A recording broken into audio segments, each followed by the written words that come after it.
c'était cette histoire un peu bateau du prince qui venait sauver la demoiselle en détresse et de la princesse qui attendait son prince charmant pour que sa vie soit épanouie, elle se marie et tous ses problèmes sont résolus. La vraie vie, c'est pas ça, on le sait tous. C'est un peu aussi la symbolique de ce spectacle, c'est que l'idée, on comprenne qu'en vérité, il faut suivre ses rêves et que de toute façon, le chemin il sera beau, peu importe le résultat. À partir du moment où tu suis ton rêve, c'est que tu es sur la bonne voie.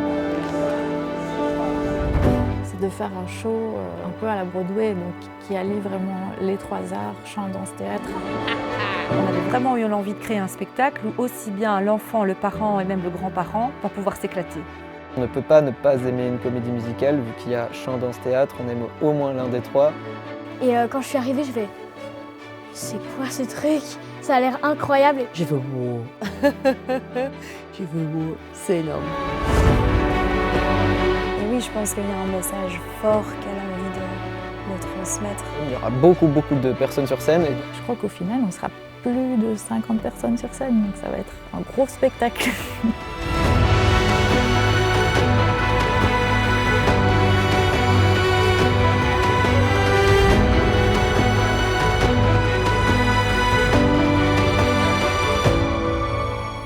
Hâte vraiment d'avoir le produit final et de voir le résultat et j'espère que le public sera au rendez-vous.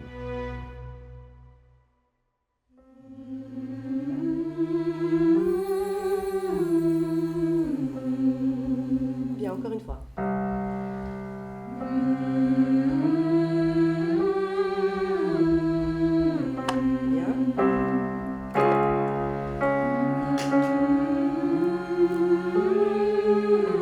Le casting, on a été très surpris parce qu'on a eu de très bonnes candidatures dès le début. Donc ça a été une réelle surprise. C'était une première aussi finalement pour moi de faire un casting professionnel et d'avoir vraiment des comédiens pros et des chanteurs pros face à moi. Là, elles font un échauffement vocal et ensuite elles vont passer en individuel face à nous.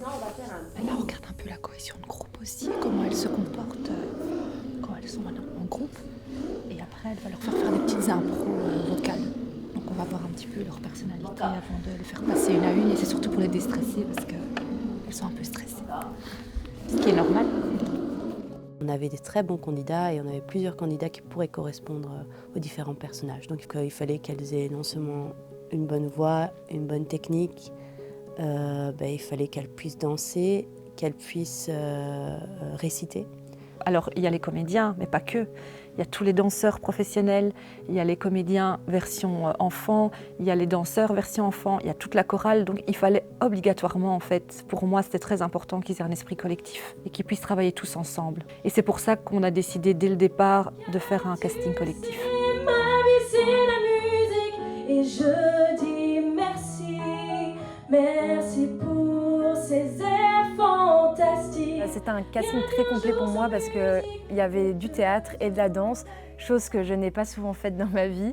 Et c'était vraiment un casting qui nous a pris beaucoup de temps à préparer parce qu'on a eu plusieurs chansons à apprendre, plusieurs textes et des chorégraphies. Donc c'était vraiment une belle expérience, rien que le casting en lui-même, donc c'était vraiment cool.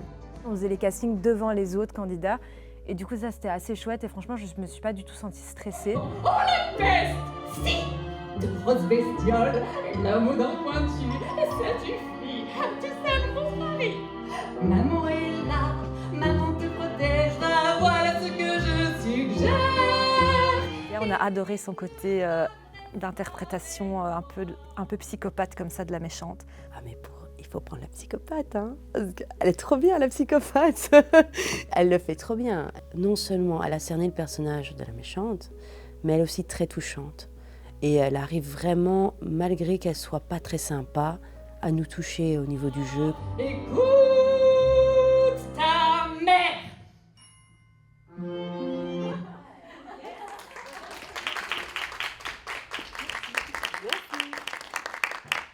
Et je dis merci, merci pour ces airs fantastiques. Rien qu'un jour sans musique, les deux oreilles. Ouais, Margot, on est tombé amoureux de sa voix, mais le souci, Margot, c'est qu'au niveau rythme Et danse, on voyait qu'elle avait vraiment du mal. Et même sur une des chansons, au niveau rythmique, elle n'était pas dedans. Donc on a eu une petite frayeur, on s'est dit, mince, elle n'entend pas ou quoi que ce soit. J'ai eu une grosse frayeur parce que je me suis rendu compte que l'instrumental sur lequel j'avais répété n'était pas le même que celui donné à l'audition.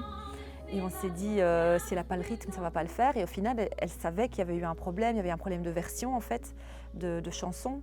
Ça m'a complètement déstabilisée. Et la deuxième fois, elle s'est vraiment donnée, elle s'est vraiment battue, elle est vraiment venue nous chercher.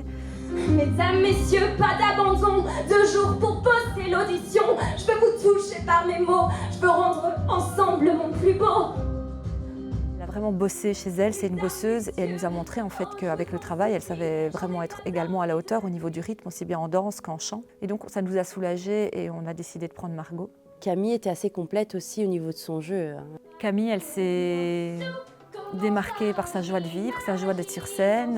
Elle comprend très vite les choses. Elle est tout de suite, elle incarne tout de suite le personnage. Elle est sur scène comme dans la vie en fait. Elle est toujours émerveillée, toujours contente de tout.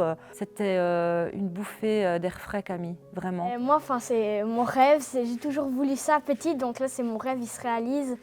Et je suis trop contente. Je voulais faire un rôle principal dans ma vie, donc moi, je suis en plein rêve. C'était aussi très évident au niveau de Camille. Merci.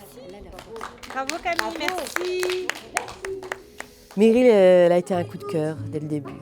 Meryl a été un coup de cœur et elle représentait un tout en fait. Quand on la regarde, quand elle parle, son expression, sa justesse. J'avais vu un peu le résumé, ce qu'il cherchait un peu, et je me suis dit, il y a vraiment moyen, parce que ça me colle vraiment à la peau. C'est le genre de rôle que je sais que je peux et que je joue de temps en temps. Donc du coup, je me dis, il y a vraiment moyen. Et donc j'ai travaillé à mort, en me disant, celui-là, je ne le laisse pas passer. Et la première sélection, du coup, s'est très très bien passée. Meryl, elle assure aussi bien en chant, en danse et en théâtre. Et c'est vraiment ce qu'on a besoin en comédie musicale, c'est vraiment de pouvoir assurer sur les 3 tableaux. Et pour Sylvain, il arrivait un peu plus tard dans le process. Mais Sylvain, au niveau vocal, au niveau énergie, au niveau danse, il avait tout aussi. Et donc c'était assez évident pour nous d'intégrer Sylvain dans le projet. Pendant le casting, en effet, on a dû aussi bien matcher la princesse, enfin c'est pas vraiment la princesse, mais le rôle principal enfant et le rôle principal qui a grandi. Au niveau physique, quoiqu'au niveau physique, on peut toujours un peu tricher avec le maquillage, avec les cheveux, etc. Mais il fallait au moins, au niveau taille, voilà, il fallait au moins qu'il y ait un minimum de match, en tout cas, entre les deux. Ce cœur qui bat et bam et bam.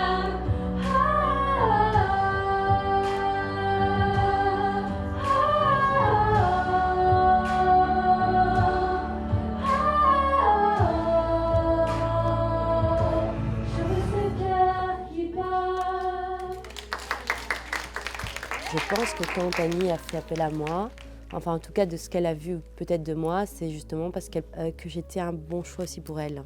Parce que j'allais pouvoir la comprendre et effectivement on s'est beaucoup compris. Il y a peut-être 1 ou 2 candidats on a hésité, mais franchement on était vraiment sur la même longueur d'onde. C'est pour ça qu'on sait qu'on a fait le bon choix. Donc, enfin j'espère.